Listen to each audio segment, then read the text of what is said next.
Simplify using identity. Answer a plus b whole square equal to a square plus 2ab plus b square.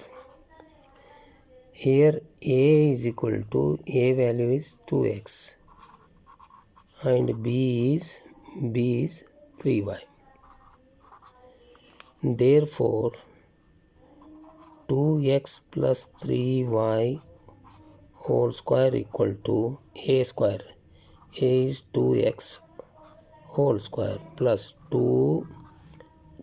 A is 2x into b. B is 3y plus b square. B square is 3y whole square. 2 square. 2 2s are 4x square plus 2 2s are 4. 4 3s are 12xy plus 3 square. 3 3s are 9y square is answer.